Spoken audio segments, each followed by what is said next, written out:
snowy, cold evening, and we are held in the Town Council chambers.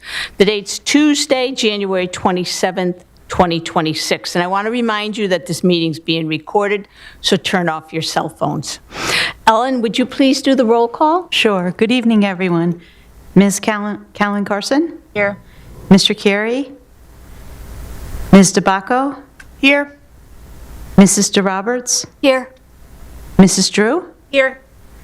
Mrs. Gold? Here. Mr. Riley? Here. Vice Chair, Mr. Lacavoli? Here. Chairperson, Mrs. Granato? Present. And Weathersfield High School Student Representative, Ms. Anushka Gandhi? Here. All present. Thank you. Okay, and Anushka, we have you lead us in the Pledge of Allegiance.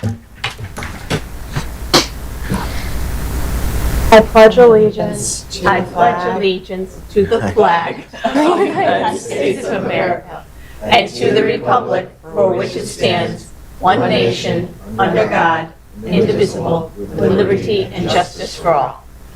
We did that in 2 parts. Thank you. All right, we don't have any student and staff recognition tonight. We didn't want them out in this weather. So next on tonight's agenda is the approval of the minutes for our regular Board of Ed meeting on December 9th.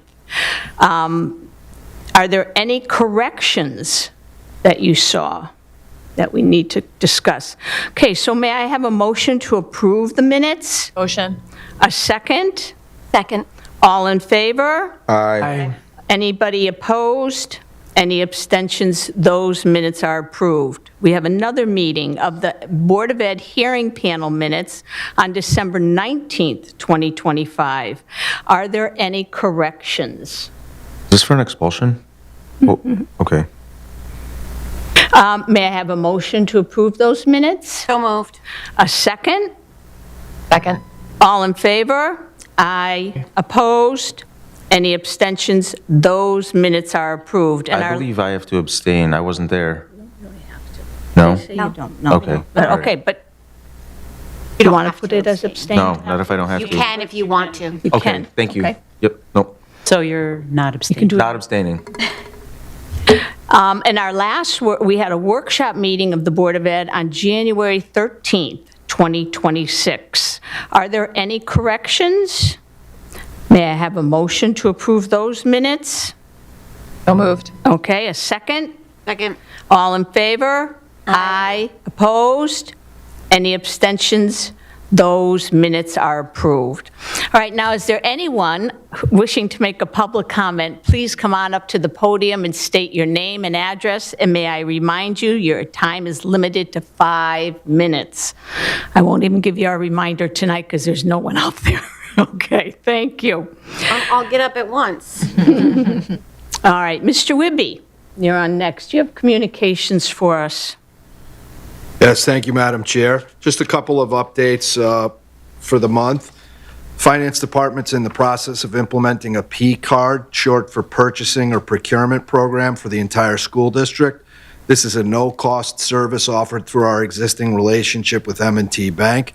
Credit cards will be issued on behalf of Weathersfield Public Schools, and they'll be emblazoned with the WPS logo and tax-exempt identification numbers. Cards will be utilized by building and department administrators for emergency purchase and for vendors that do not accept purchase orders. So this is nice and it's fancy, but the real reason why we're doing this is it helps. It's seen very positively by the board's third-party auditor. It's a measure of control and keeping an eye on good fiscal practices for the board. It helps control card spending and it limits to ensure fiscal responsibility. So I applaud Director Kazaka for kind of making this happen. This is a good way to keep an eye on a closer eye on the expenditures. Just shifting down to food services. Just as you know, we want to keep an eye on the money flow this year, just as we had the change at the beginning of the year. The district average breakfast served this year through December has seen about a decrease of about 350 meals per day. That's a 72% decrease at the elementary schools. And the district average lunch served is down about 525 meals per day, which is a 33% decrease over last year. And the district a la carte service has increased by 17,000, or a gross 88,000 increase in sales for the year. So just so the board can kind of see how the expenditures have shifted, across the different budget lines. Although average meal counts are down, the program continues to be profitable each month. So the lunch services is not in the red, which is unique. Many school districts do run their school lunch programs at a loss. So Wethersfield is in the black at this point in time. Just some great news from the Teaching and Learning Office. Wethersfield Public Schools had the festival, chorus, orchestra, and band rehearsals underway under the direction of Miss Sorrow Malahizer and Miss Colleen Mello and Mr. Jacob Wojcik. Over 100 students in grades 5 and 6 are involved. And over the weekend, our Wethersfield kids were participating in the festival chorus concert and the festival band concert on Friday and Saturday. It was all-day events, I believe. And again, the festival orchestra concert also took part on Saturday. And I believe they all traveled down to Bridgeport for that. It's a pretty big statewide event. It's my understanding. I did not get to go, but I'm sorry I missed it. Shifting down to Wethersfield High School. On January 9th, we got great news for the high school. The high school was notified that we've earned a place on the Advanced Placement Honor Roll at the bronze level. This is after years of hard work by the high school team and the Mr. Roberts committee, moving many college-ready courses into the catalog. Access to AP classes has been increasing steadily over the years under the direction of Principal O'Connor.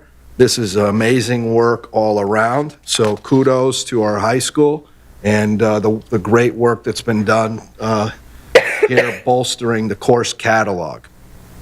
And on December 18th, Wethersfield High School hosted a career and technical education celebration breakfast at the Pitkin Center. I was able to go and see so many of our wonderful high school students displaying career-ready skills and talking about their internship opportunities that they're going out on.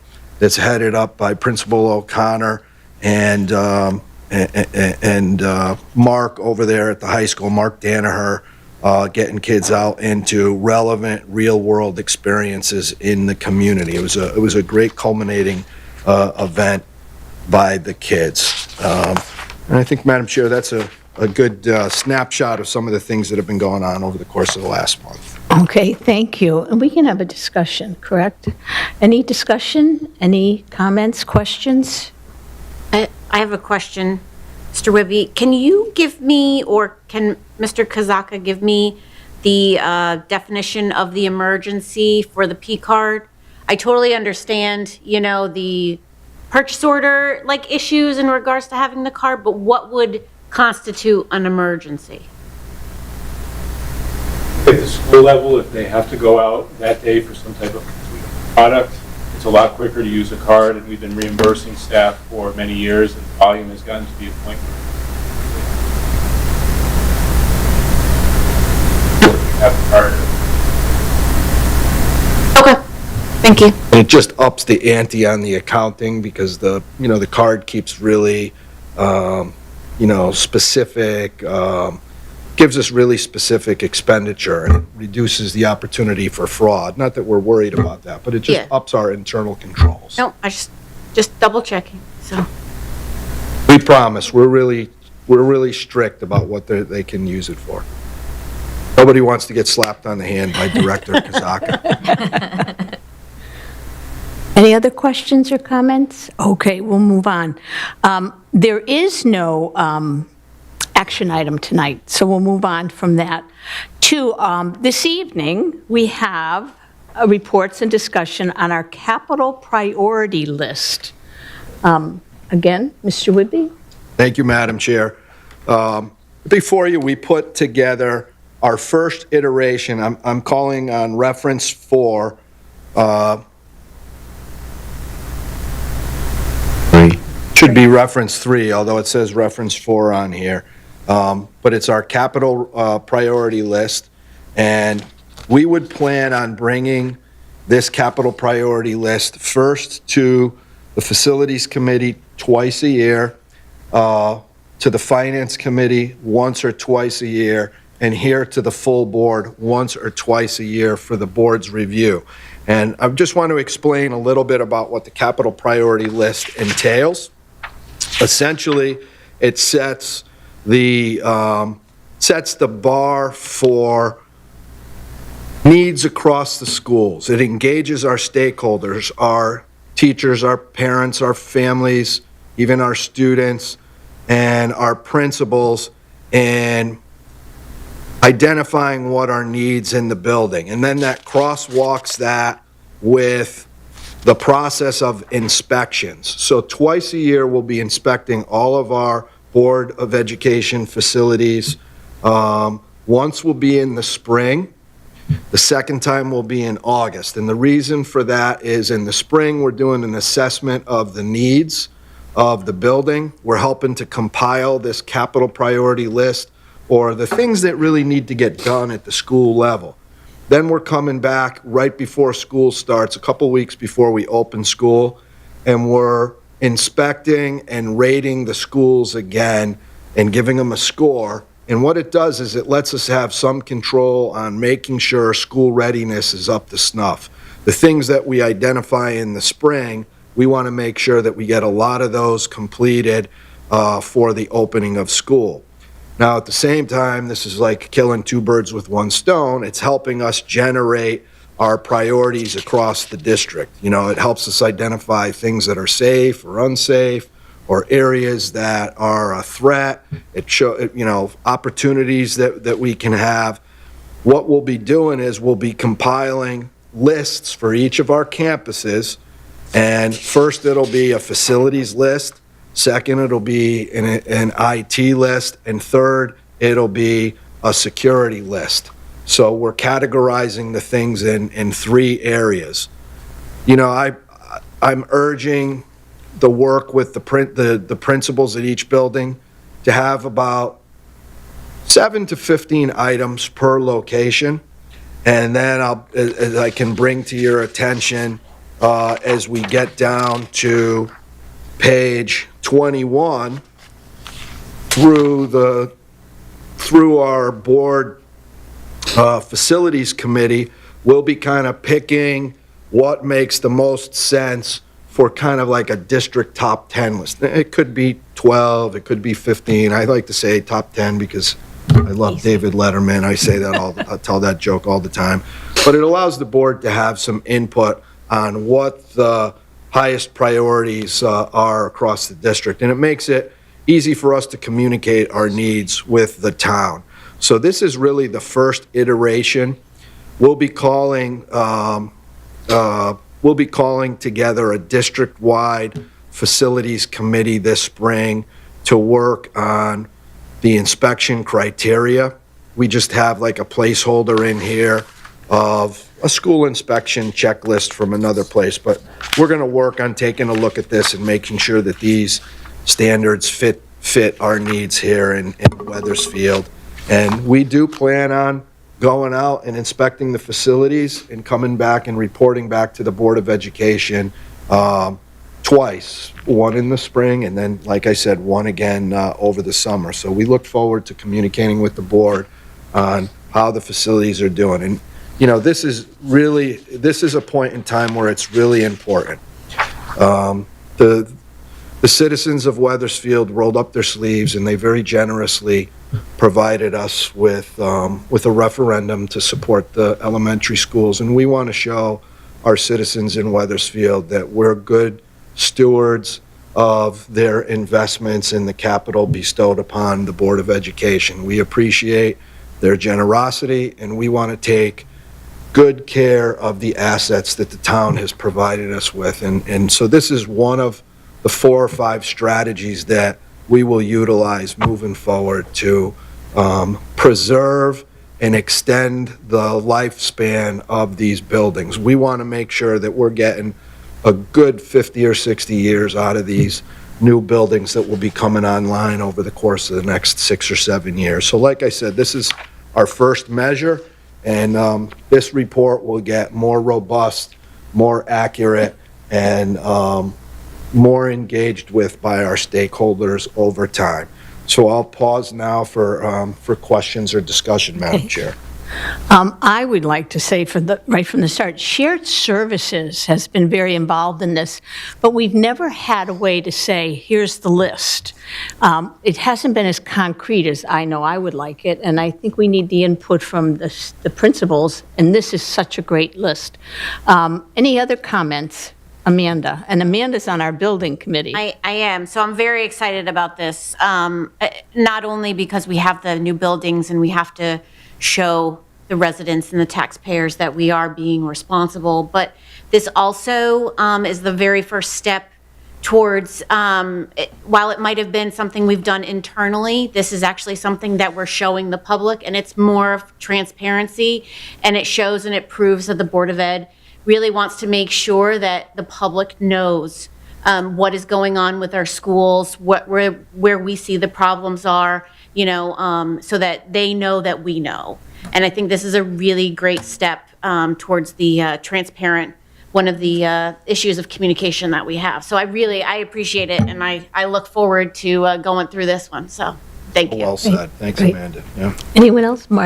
Marjorie? Oh, yes, I concur with Amanda, because I know a lot of times, like me as a parent and other people who've gone through, like, one elementary school, it takes 7 years and maybe more if you have multiple children, and you have this sense that things need to get fixed or something. You might hear from the principal at a PTO meeting, you might notice a new rug, but you do have this sense, like, what's getting done and what's not. And I would say the town manager has done a good job in the last year or so in his report that comes out every 2 weeks of kind of listing kind of what's been done at the schools. But it's kind of, it doesn't tell you what we need. It just, so this is kind of a better way of kind of listing all our needs and prioritizing. I do have a question. How does this coincide with the budget time for town council when they're going to be making decisions on capital improvements? And also, like, I guess this will just be part of the process, but if they, them knowing more, each council person knowing more, because sometimes it'll be like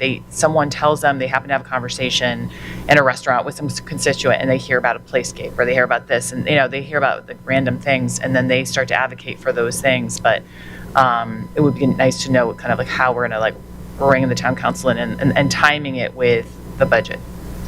What a great question. Mm-hmm. So I'll give you the 2 answers. So the answer is, for informing this year's budget, it's not that great, because it requires a full 12-month cycle of gathering information and evidence to derive kind of the outcomes. Now, our timeline will be, as we conclude inspections in August and we start making budgetary decisions and assembling this list, we'll have this capital priority list through the Facilities Committee in September, and we'll present it to the Finance Committee hopefully in October, November at the latest. So that will put us in the catbird seat to include it as a budget. This will be a budget artifact for us for next school years. This year it's helpful. We've got some ideas. We've gathered things on the list. Next year, this will have cycled through school committees, 2 inspections, hopefully 2 subcommittees and the full board before we hit this point of the budget. So it'll be evolving, Marjorie, and we're hoping that this will become a great tool for board decision making in future years. But you have to start it somewhere. So we're starting it for the next kind of 12-month cycle. So next year, I'm really hoping that this becomes a valuable, and as Amanda put it, a very transparent public tool for the community.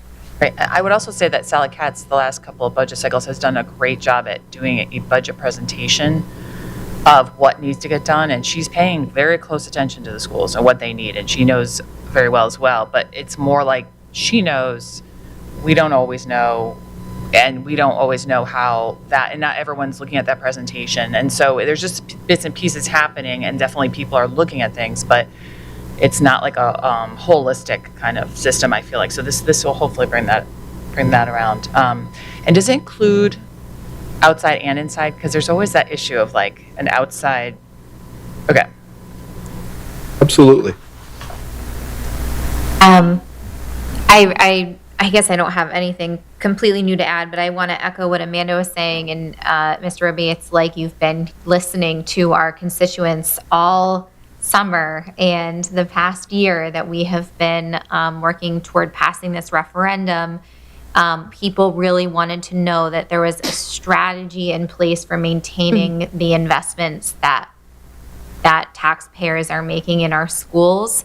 And it is a worthy conversation. And I think just to the point that there's going to be a holistic strategy and a formalized process is just so exciting, and just feels like a direct response to community needs. So I'm very much looking forward to this. I was just going to say, I think this is a really good first step towards sort of quote unquote taking our schools back. I remember when I first got on the Board of Ed 5 years ago, and I was told, we control what goes on in the schools, but we don't own the schools through the shared services model, and the town was responsible for what was going on with the physical buildings, basically. And I was just sitting back and looking at how things were going, and I thought, it might save us a little money here and there, but it really sort of leaves the physical buildings in limbo. I felt like things weren't getting done that should have been getting done, and that's because this stuff wasn't going on. So I'm really looking forward to the next budget season, when there's going to be stuff from the August inspections, hopefully in our budget, or hopefully to discuss. But I feel like this is a good step in sort of undoing the shared services model and making sure that the people that are in our schools are reporting what they see in terms of what our schools look like and feel like. I think this is a good step. The ball is rolling in terms of that. So thank you, Jeff. I just wanted to say it's a long time coming, so this is much appreciated, and I'm glad that there's such focus on this. You know, the taxpayers have been asking about this, so I'm glad that it's finally addressed. And after these schools get renovated, we should never ever be in the position again where we have $60 million of repairs just to have our buildings up to snuff. So. Thank you. Thank you. I was just going to make the comment that this is proactive, too. We're going to be on top of this. We've had the philosophy of a Band-Aid for all these years because we just didn't have the information. I love this. This is a great test. And Madam Chair, I was remiss. Our building principals, our head custodians, our security director, Barabalt, our IT director, Jim DeRegan, and Sally Katz and Juan were all heavily involved in putting this together. They all were the ones that helped us prioritize. So I really have to give kudos to all of those folks who helped us put this together. And it's ready and waiting for us to kind of deliberate and talk more as the months kind of go on. Actually, to Bobby's point about the proactive nature of this, it might be worth just stating, when we talk about needs, it's not just what needs repair, right? It's like what is, well, I guess it counts as repair, but it's not like what needs a Band-Aid tomorrow. It's, the proactive nature of this roof is going to need to be done in 20 years, so let's put that over in this category. And I think, I've heard you talk about just the the 20-year time horizon that we're thinking about this on, which I think is also very important. We talk a lot in the referendum about the 20-year maintenance plan, and people are, the community members are really looking for us to have strategic oversight, not just over what is broken and needs fixing tomorrow, but what's coming down the pipe and how we can proactively space some of those big capital projects out. So just wanted to make that. Thank you. This will be one of the big three things that we work on: capital priority list, preventative maintenance plan, and as Mindy mentioned, our 15 to 20-year master plan that will kind of list and schedule out all of these projects over time. Go ahead, Matt. I just have a quick question, Jeff. So you mentioned that the buildings will be inspected and then items will be put on these lists twice a year, once in spring, once in August. Do you foresee all of these boxes being filled in the spring? Or do you think it's going to be like most of it in the spring and then it'll be more refined in August? I'm just wondering why twice a year and how much is it going to change between spring and August? Shouldn't change a lot between the spring and the August, but what we'd like to do is we would like to come up with a scoring system, and I would love this to be part of the board's dashboard. The data that we look at, maybe a score of like a 0 to 4, and it's important to see that the buildings are always incrementally improving from the spring to the end of the summer. It drives me crazy when I see something that's broken and it's not fixed in like May or June, and then I come like the week or two before school opens and I see the same thing not fixed. So it helps us build internal accountability more than anything. What might go onto the list, I think between the spring and August, it might be limited. I'm sure that there will be some ads, but so I don't know if I answered your question properly, Matt. But, yeah, no, that's great. There'll be some ads, but it's really it's completing multiple functions. It's helping us have internal accountability. It's helping us get stakeholder voice, and it's also helping us plan and prioritize strategically with a long range. And it's engaging lots of stakeholders as it kind of moves across the board, and our staff as well. So it's building a consensus or an agreement towards what's important to us. Thank you. I over-answered that question. Okay. I'm sorry. Okay, anyone else? Okay, we can move on to our superintendent's entry plan. And before you start, I just have to say, this was at home, I was reading it, and during all the snow, this is one of the finest pieces I've read that has come from Weathersfield Public Schools. I mean, there's been many, so I shouldn't say it is the best, but this is like, first of all, it's like walking down memory lane in some of them as you go through things and you think, but I loved how it's clear. You've just pegged it. This is really a beautiful piece for us to follow. Thank you.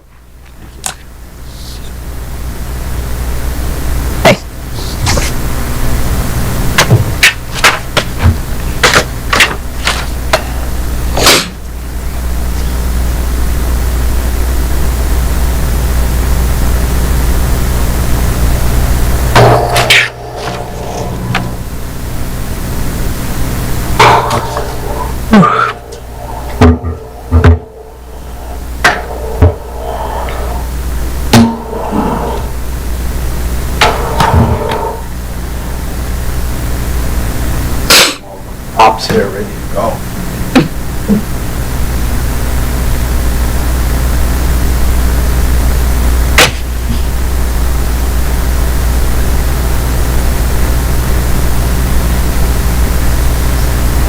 Madam Chair. So, over the past several months, I've found that every conversation, every classroom visit, and every document I've reviewed built something new about Weathersfield Public Schools. Each interaction, I jumped the gun, Jim, are we good? Yeah. pressing buttons that I shouldn't be.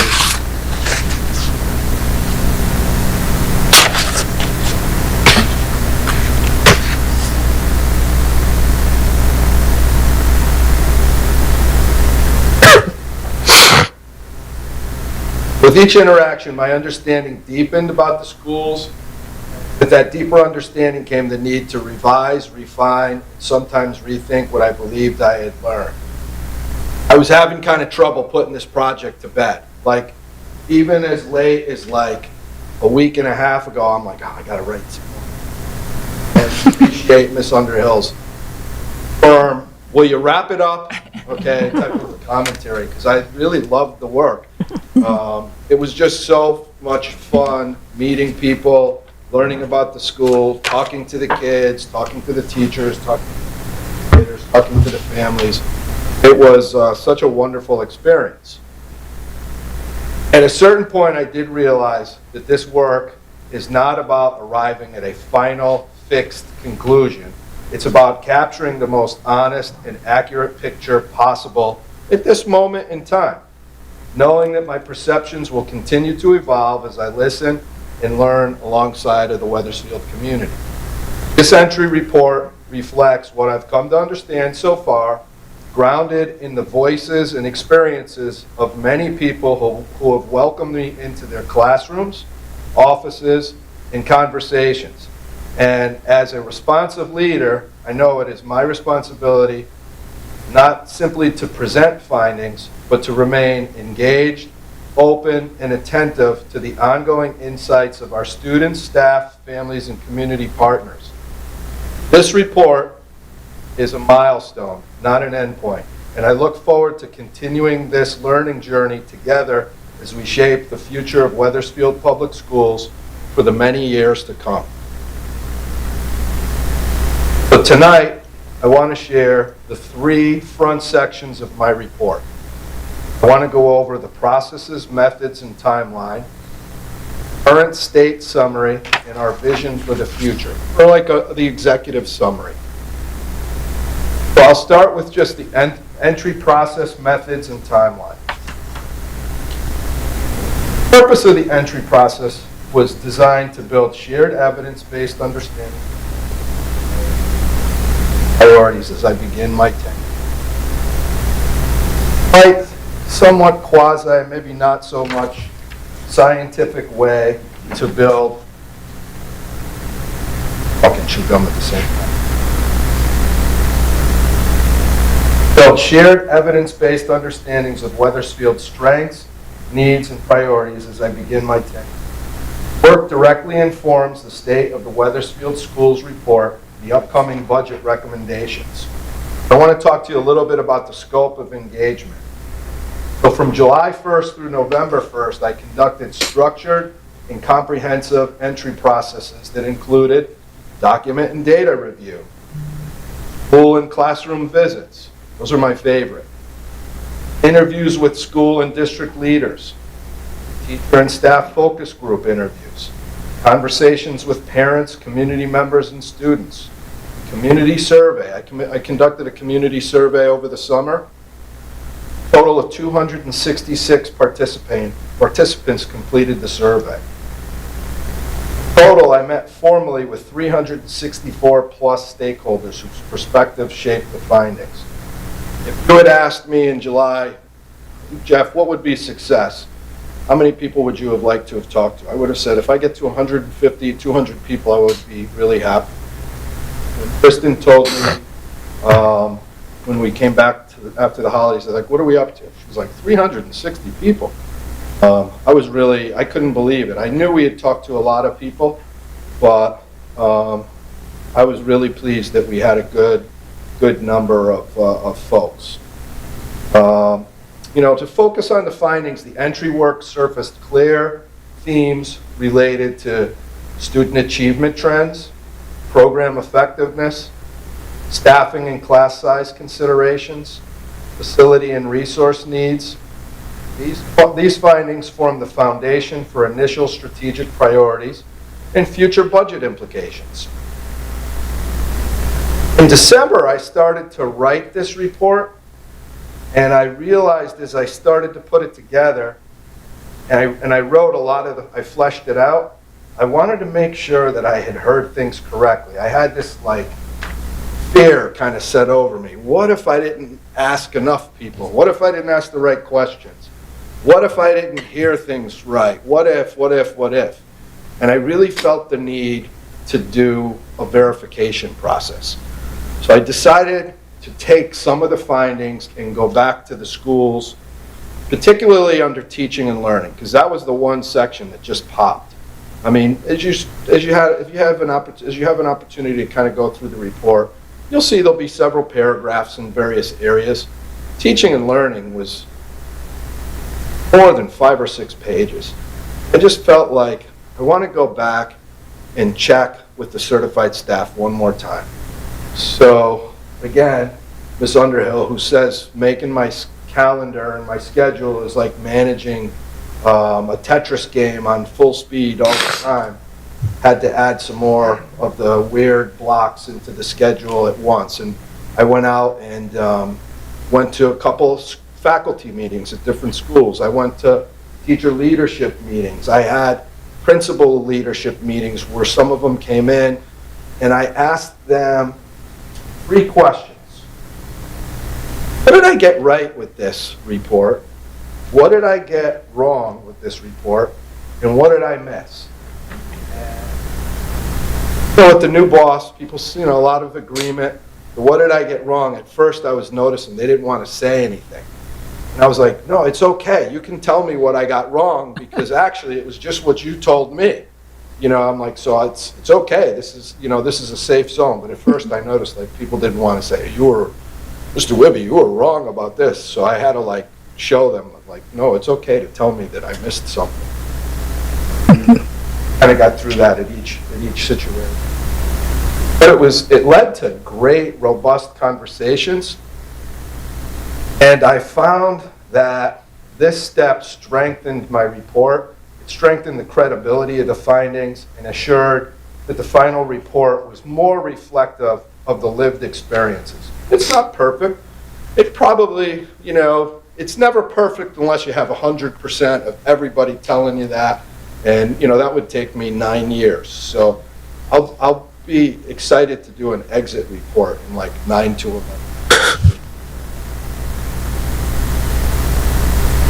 But I can't tell you how much I appreciated the opportunity to do this. So that's a little bit about, the process and the background of what went on. Now I'd like to move forward to the current state summary. And that would be, the second part here. So as we kind of start with the summary or the state of Wethersfield Public Schools, Madam Chair, honorable members of the Board of Education, Wethersfield Public Schools stakeholders, I'm here to tell you the state of Wethersfield Public Schools is positive and ascending quickly. Before I share the current state, I want to begin with something very important. Wethersfield has a very good school system. You have people, your teachers, your specialists, your support staff, your leaders who care deeply about kids, who work incredibly hard every single day. What stood out to me throughout this entry process is not only their dedication, but their genuine desire to grow. Staff are deeply invested in their own professional growth and in the growth of the system as a whole and their students. That is one of Wethersfield's greatest strengths. The kind of foundation that allows a district to improve, to innovate, and to move forward together. You are in really good hands with the people that you employ here in Wethersfield Public Schools. We have everything we need to be best. I also want to acknowledge the steady leadership of this board. Your long-term focus on student achievement, staff support, and overall health of the system provides a strong foundation for our work together. That comes out loud and clear, and the folks that are in the trenches feel that way as well. Perhaps most striking about Wethersfield is the civic pride of this community.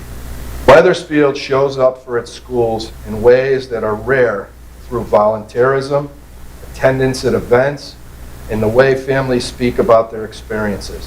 That pride is lived every day. At the same time, stakeholders across the district expressed a clear desire for more coherent district-wide leadership, high level.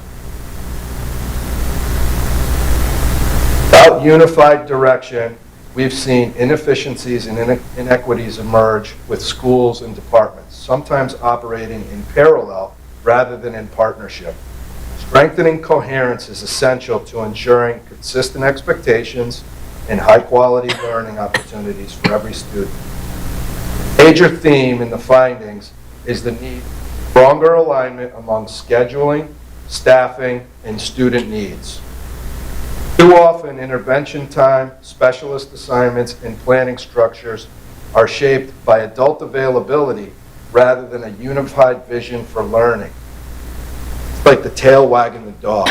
We want to take control of those expectations, set those expectations in stone, and make sure that we protect those times.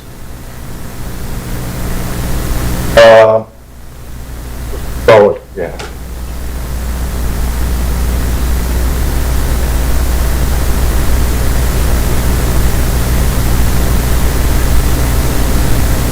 A more integrated talent management system, clearer roles, competency-aligned hiring.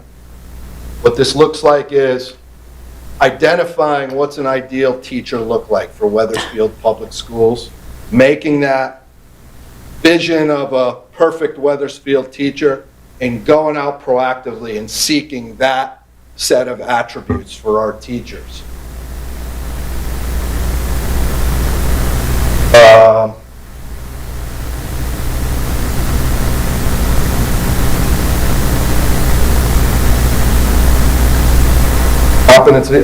Targeted professional learning and consistent feedback cycles. We want to make sure that our staff have a say or have agency in what professional development looks like. I heard that a lot. We also saw significant role confusion across systems.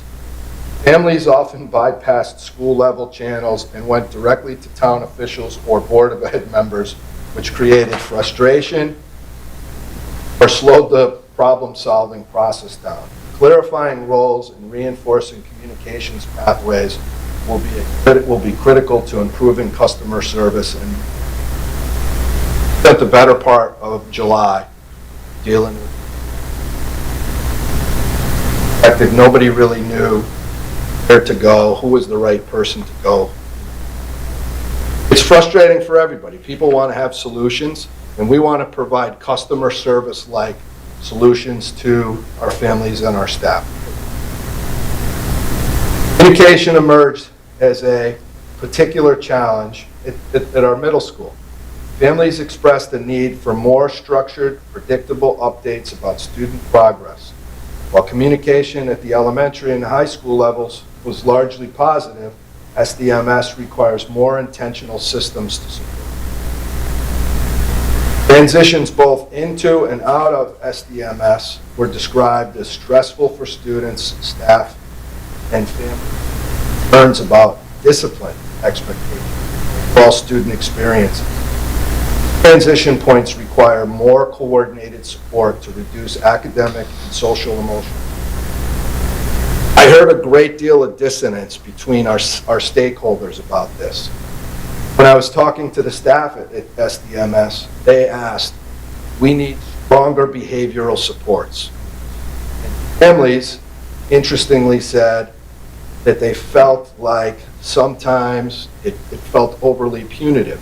So we heard stakeholders saying different things.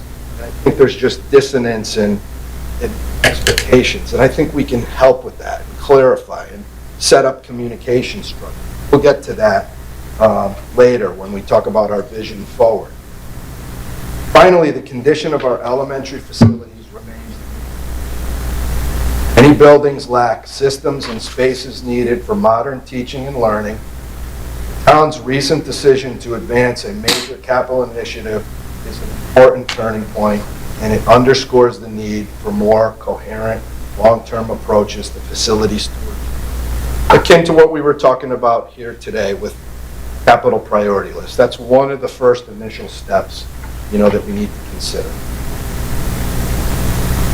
Now I'd like to move to the second part of the executive summary, or the vision for the future.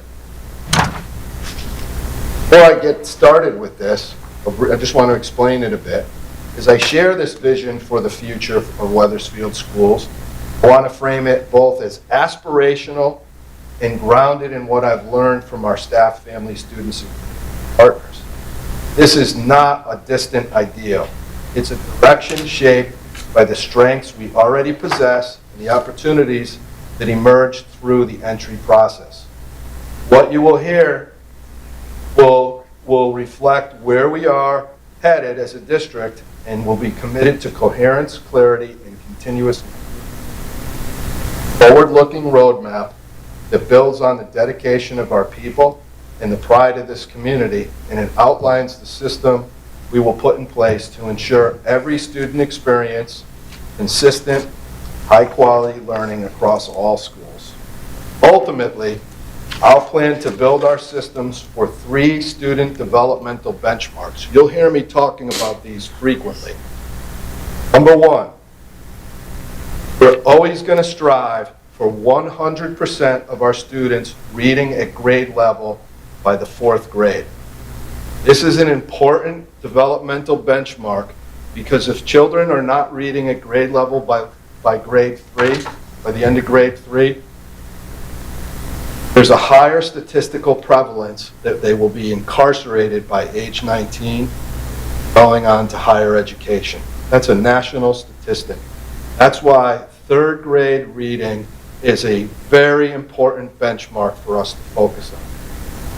Second, 100% of students will successfully achieve credit in Algebra 1 by the 8th grade as highlighted by our SOP. I laud the Board of Education. Your strategic plan that we're in the middle of calls for just that, successful completion of Algebra 1 by the 8th grade. This is important because if kids don't have Algebra 1 under their belt by the 8th grade, it closes choices and decisions in 12th grade. They won't be able to take advanced calculus courses. They could, but they're going to have to double up a couple of times at the high school. And we're not saying we expect every kid to take advanced calculus. I didn't take advanced calculus when I was a senior because it wasn't necessary on my pathway. We're not telling all the kids that they have to, but we don't want to tell the kids that they can't. That's the key. We want to make sure that each one of those doors is open for the kids, and the kids can walk through any of those doors that they choose. We don't want any of those doors closed for them. And that's why Algebra 1 in 8th grade is such important for us to consider as a team. Third and finally, 100% of students will engage in career and college readiness experiences and achieve highlighted by our vision of the graduate. The high school is on a great pathway. They're far ahead of many other area high schools and setting up these career and college pathways. You're going to hear from Principal O'Connor tonight a little bit about the program of studies. This board has been steadily increasing college-ready experiences for kids, and we're steadily increasing career pathway experiences for kids as they're increasing the level and the number of credentials that they can get that show that they're career ready and they're gaining experiences in internships. I was really impressed with the high number of our kids.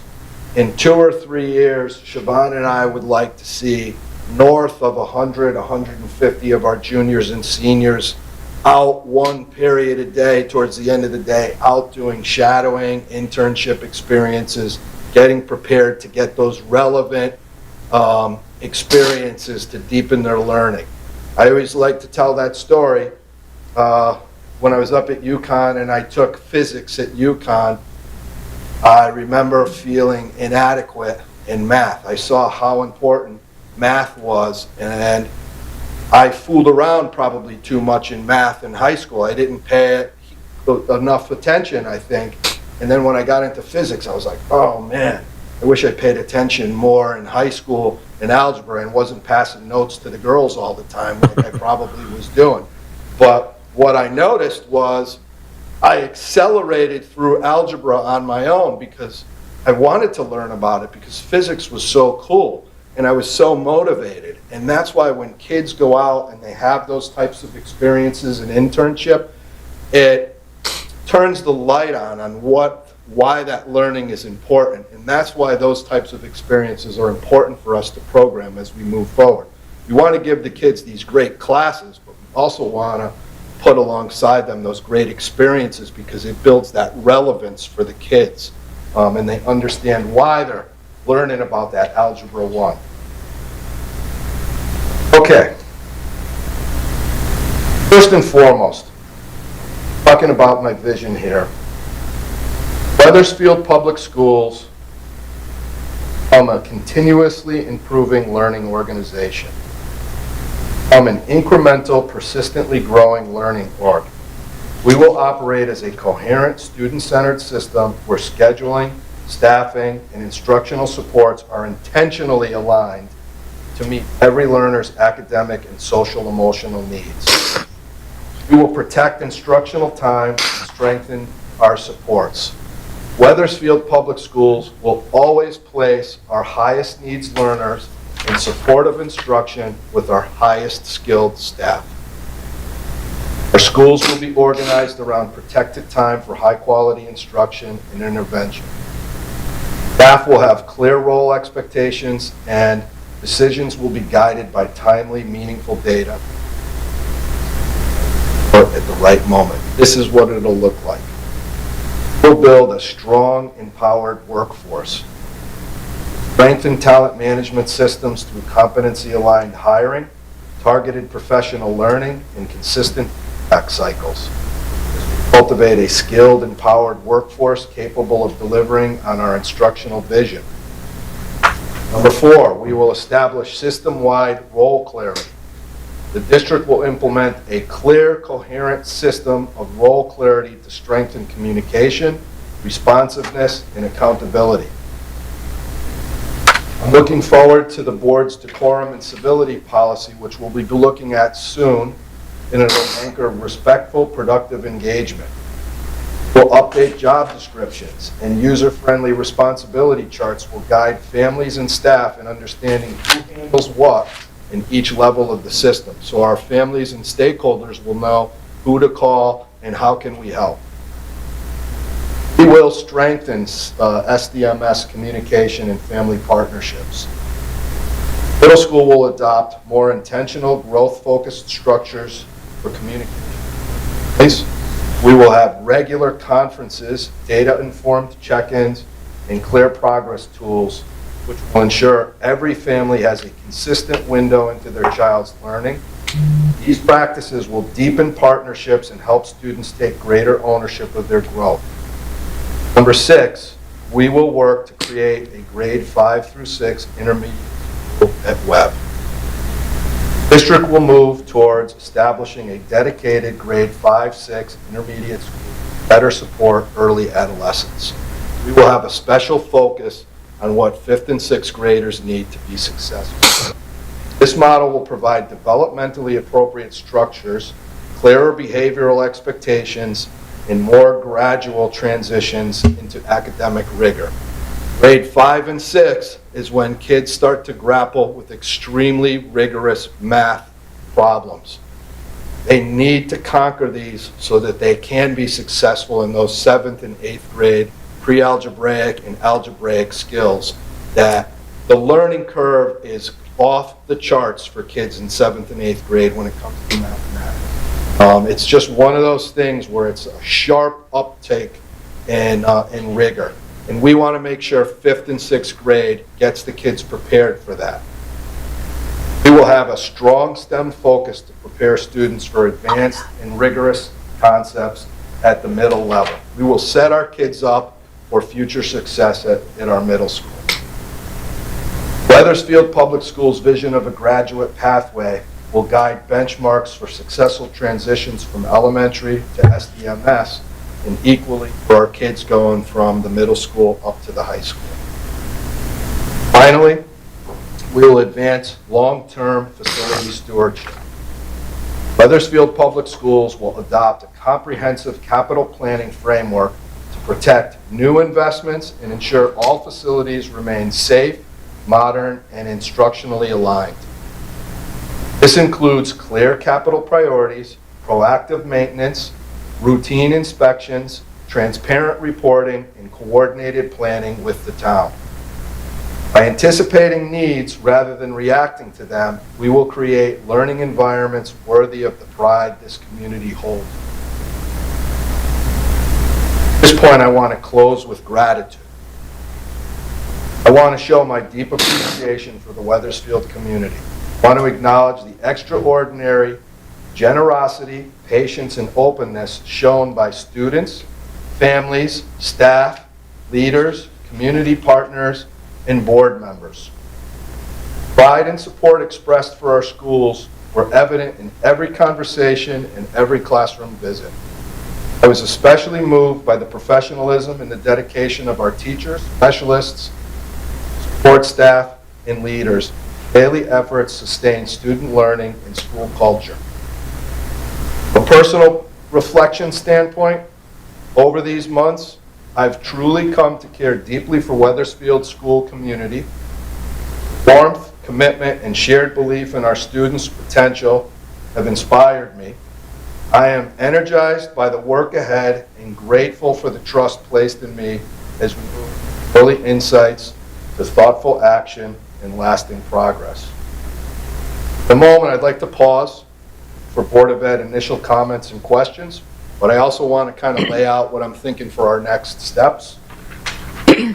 Ultimately, at our next February workshop, I'd like to dig in deeper to Appendix A in the findings sections and spend 15 or 20 minutes and present to you some specifics.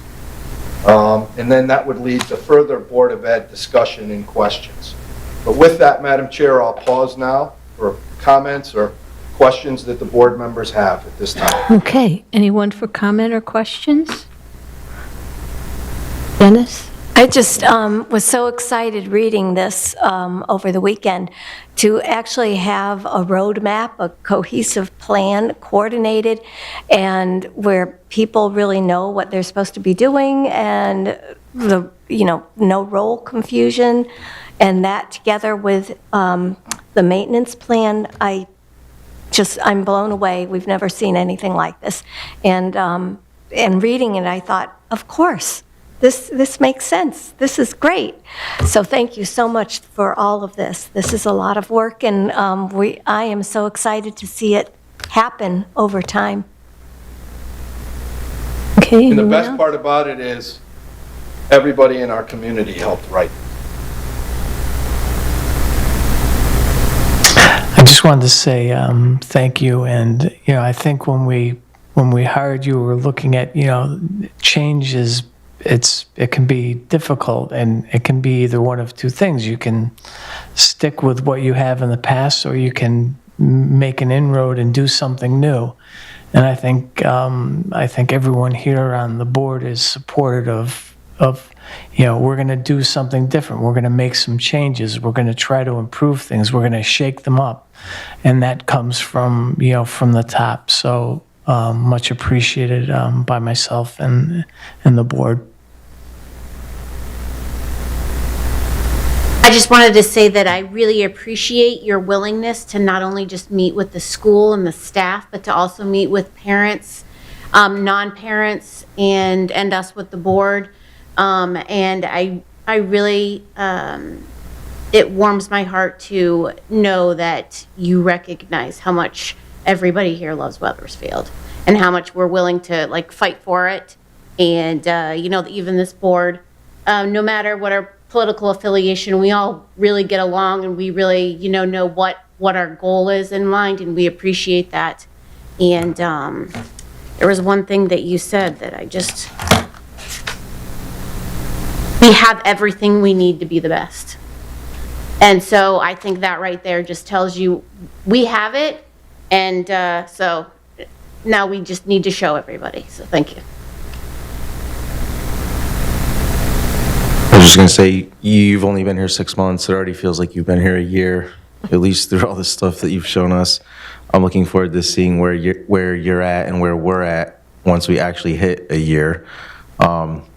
Yeah, but no, this presentation and this project that you've undertaken so far is just, I think it's like everything that we've been looking for. Yes. Yeah, a fresh set of eyes, fresh ideas, fresh energy, all of that. And I feel like thus far I've seen all of that. Appreciate it, Jeff.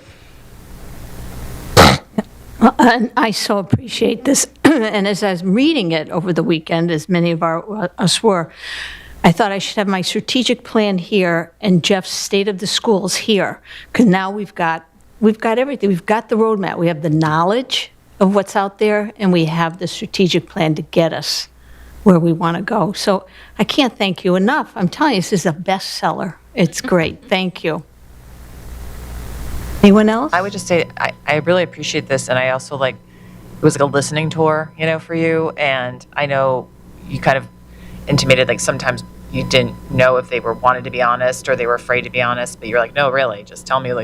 And I so much rather have that be how we find out about things, or how we find out. Everyone is so well educated, all these staff members, all the teachers, everybody, and they all have ideas, and being listened to and just hearing them out, even if maybe it's something that you can't do anything about right now. But I'd rather hear about these things now than in an exit interview. And also just taking everyone's good ideas and seeing what you can do with it, moving forward. Because it sounds like we have all the parts. We just need to figure out how to put them back in a way that works best. Have great parts.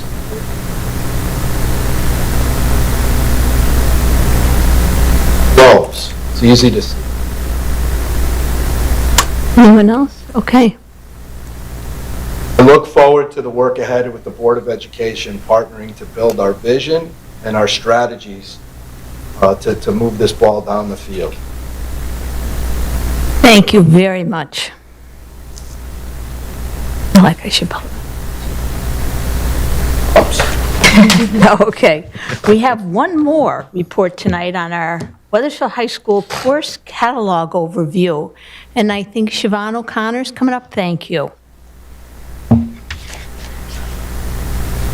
Thank you very much. So this is probably the shortest presentation I will ever have.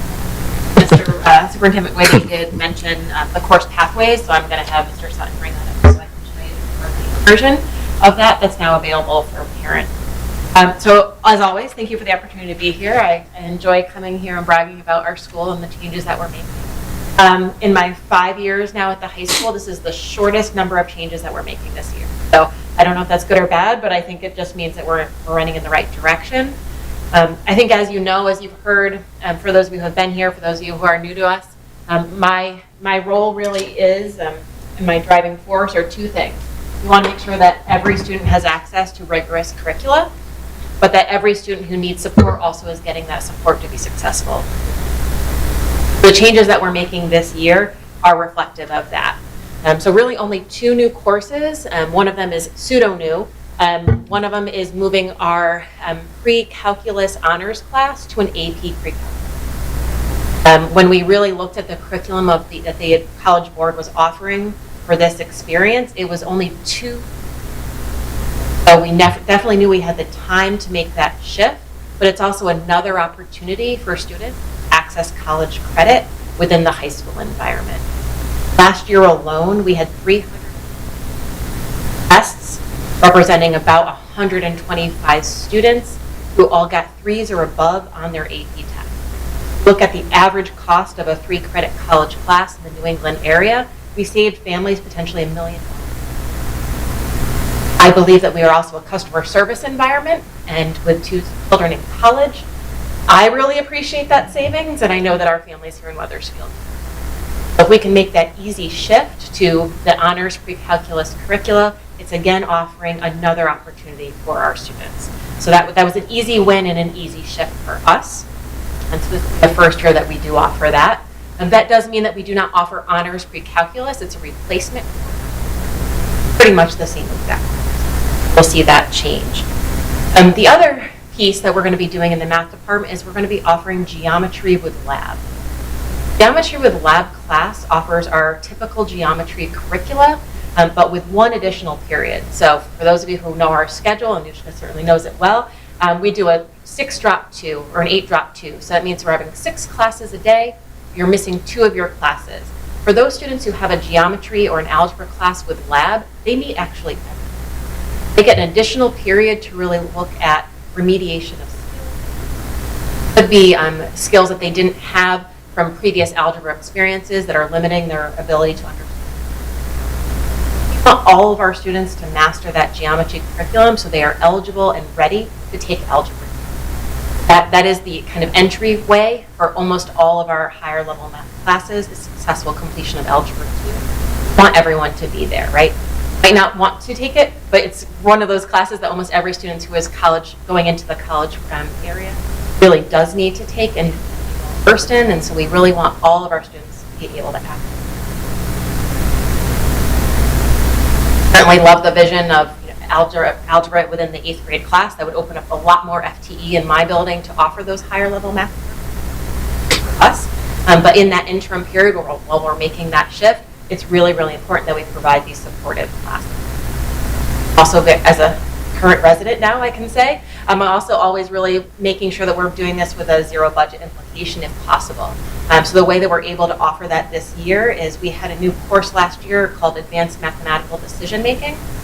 For next year, we're going to shift that down to a half-year class to open up some FTE that allows us to offer this geometry with class.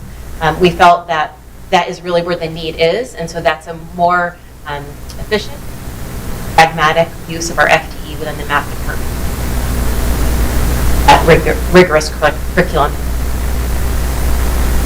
That'll be the offset in order to make this change possible. The other 2 things are simple name changes. So we have in our culinary department, we had Nutrition 1, Nutrition 2, and then our culinary arts. What we found is that they are super popular. Everyone would like to take those classes. And the original outline that was developed was that you would have to take all 3 courses in order to, or both of those 2 courses to really access our culinary arts curriculum. They're so popular, and I could run our culinary classes every single period of the day. Can't do that with the amount of FTE I have. So we really looked at what do we want, and if we want our students to be accessing that high-level culinary arts class, let's break down those barriers. We've really shifted Nutrition 1 to cooking, Nutrition 2 baking, and you can take one of those classes in order to access your culinary arts.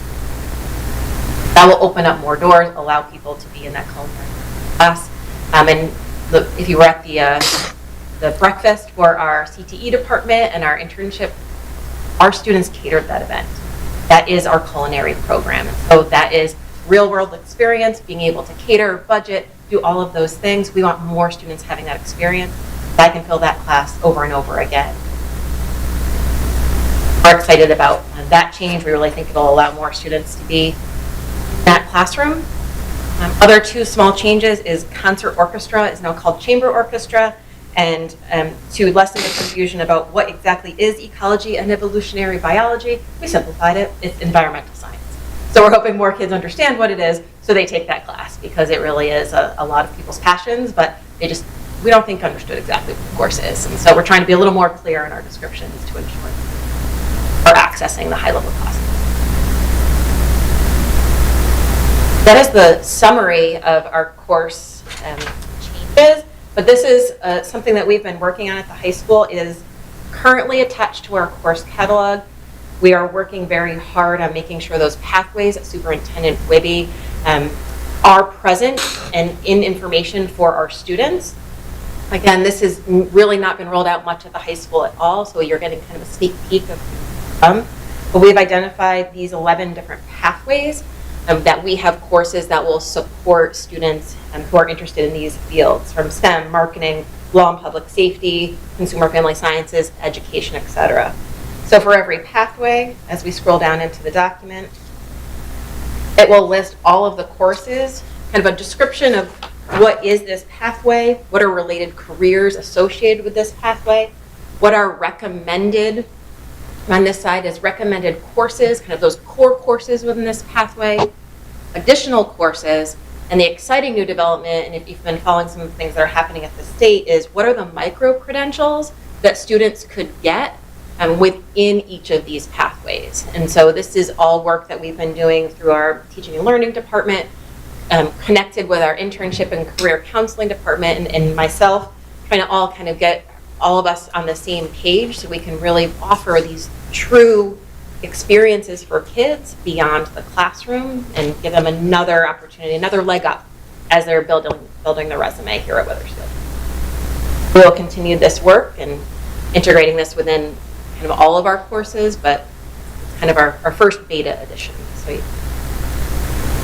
Siobhan, I'm so excited of all of these courses. I was probably most excited about your description of that geometry with the supported section. That is exactly what I was talking about in my entry plan. When I learned that you guys were doing that, that just made my day. Kudos to the whole package, but I'm very, very excited about this.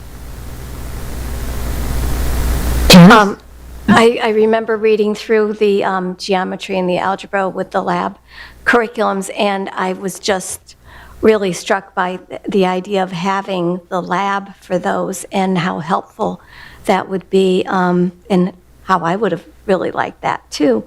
And also the baking and cooking classes are so much more than baking and cooking. They're thinking about marketing, they're thinking about managing their own business. They're such wonderful, full courses. They're really wonderful. So thank you for doing all that. Thanks.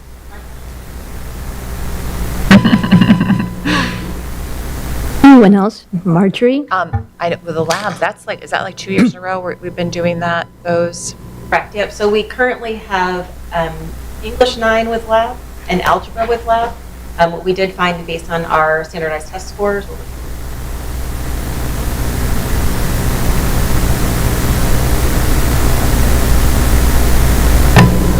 not seeing as much, our data isn't showing that we need it.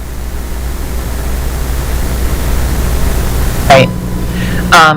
I love how many more classes you guys have been offering since my daughter was a freshman, as far as like college ready and EC and career pathways, and it's just an amazing difference. It is an amazing difference, and I'm so glad you got this award. And do you know what I don't need to put you on the spot. What does bronze mean? Sure. So it's the third level.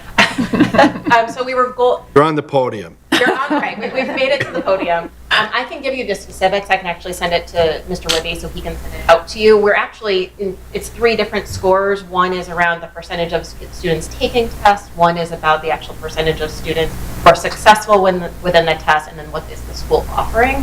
And so we're at different levels in each of those areas, which equals bronze. Like we were gold in one area, but bronze in 2 others, so equal to bronze.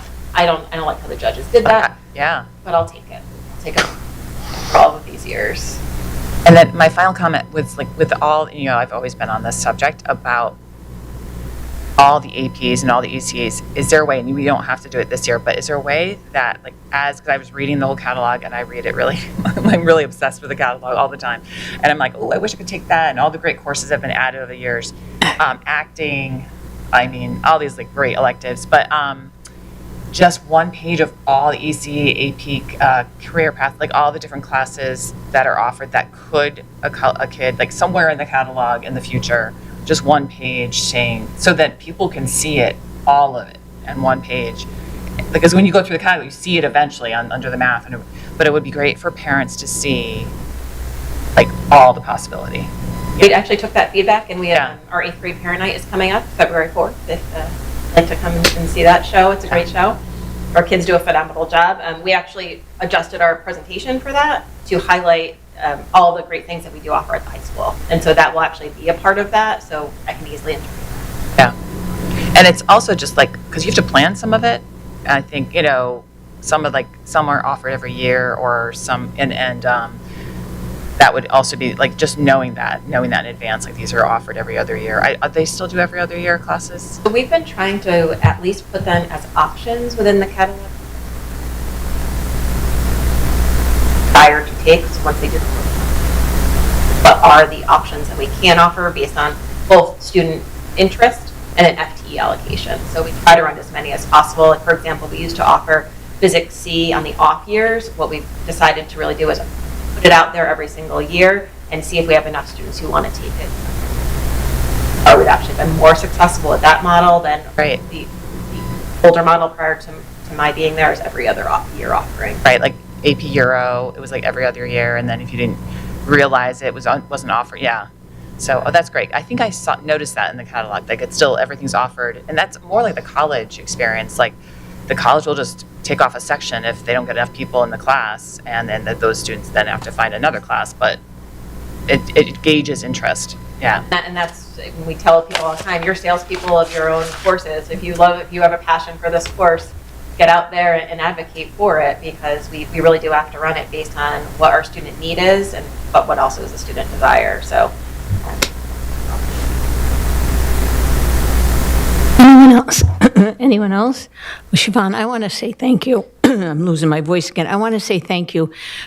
This started a bit ago at Student Program and Services when you start hearing about your new courses, and all of us were in awe of what we were putting into that high school for our students to learn, to be ready for their time. I thank you, and I thank your staff, your teachers, everybody there, and the kids are wonderful. They really are. Thank you.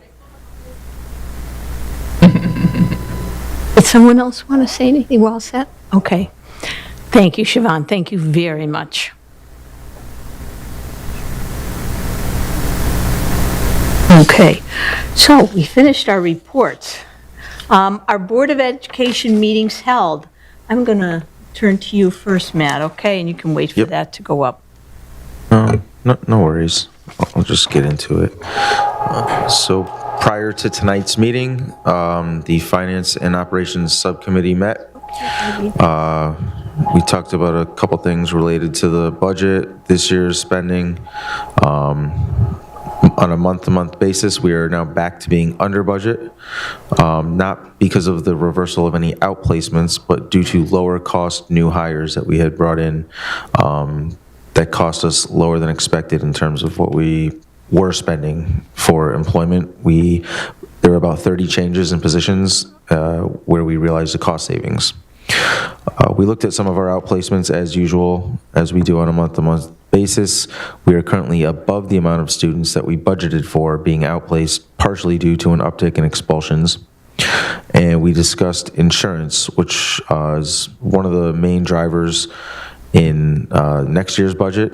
Early projections had us incorporate the number of 15% to plan for.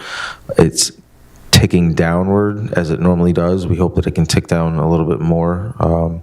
Most recent projections are at 13.5%, and that's a big number that we watch for in terms of what we ask for during budget season. So more to come.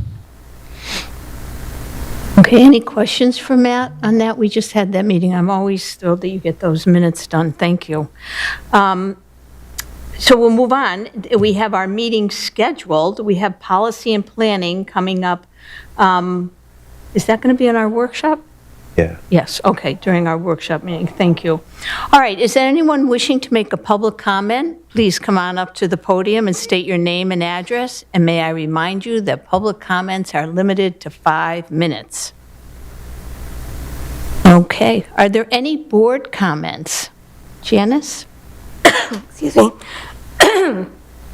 On Sunday, as it was snowing, one of our former Board of Ed members, Liz Walters, who's also my neighbor, let the neighborhood know that some of the members of the boys, Weathersfield High School boys ice hockey team were willing to shovel as a fundraiser.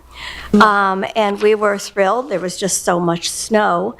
And the person she gave me to contact was another former Board of Ed member, Christina Hernandez-Williams.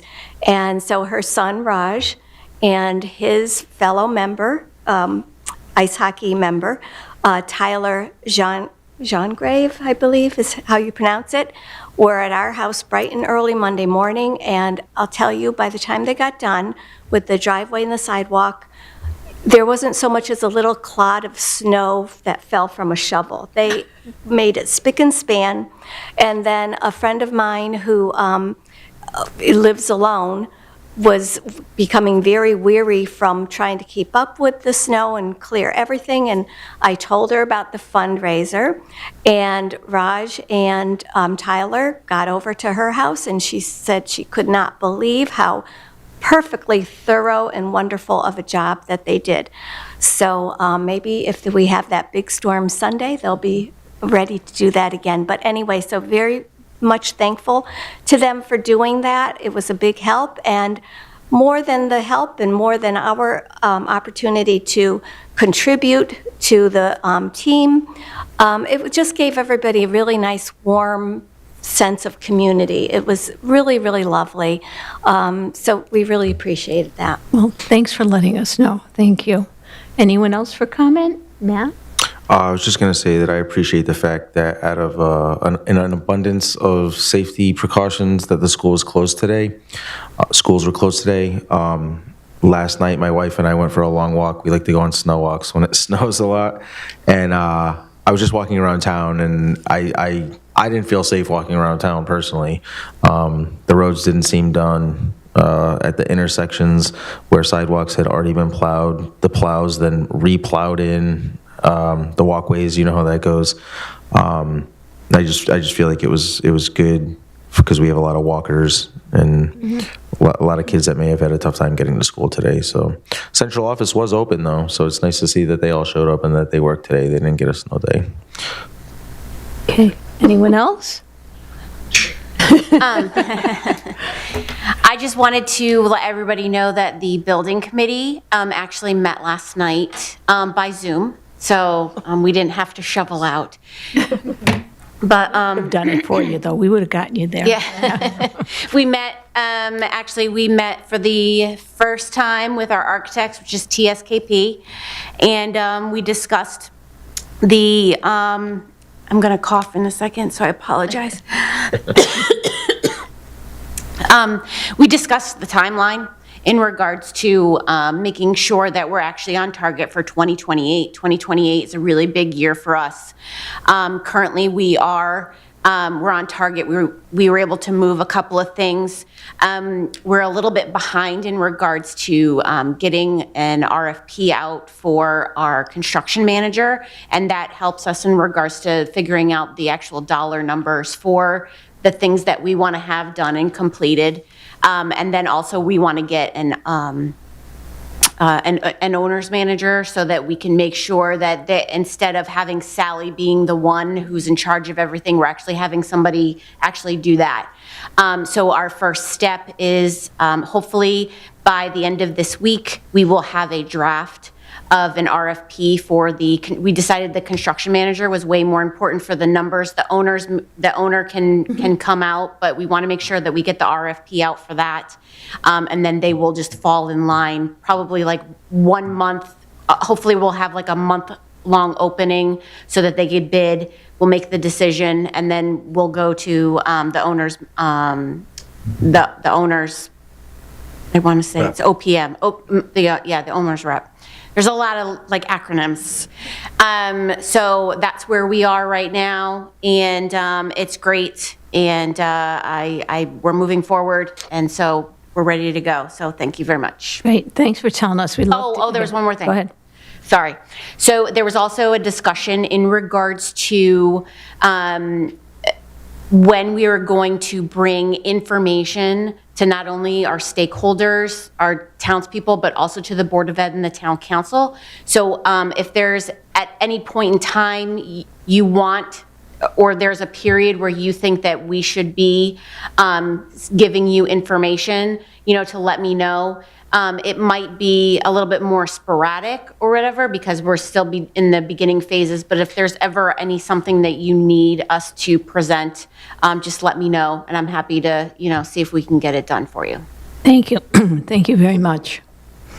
Anyone else? Marjorie? I want to make a report on Weathersfield High School Safe Grad, and they just finished their raffle this past month, and kudos to the board winners, raffle winners. I was not one of them. Amanda was not one of them. No. But thank you for everyone who participated and helped Safe Grad and raise this money for them. And their next big event is next Thursday, the Music Bingo Night, which is basically their parents' night out they have every year, and it's from 6 to 9, and they have plenty of seats left if you want to go, and it's $30 per ticket, and it's a fun night of just basically listening to music and hoping the songs are on your bingo card. And lots of raffle prizes, including some UConn tickets, Yard Go tickets, and some other really big prizes. So hope you can attend, and they'll take tickets at the door. They'll sell tickets at the door as well. Hey, thank you.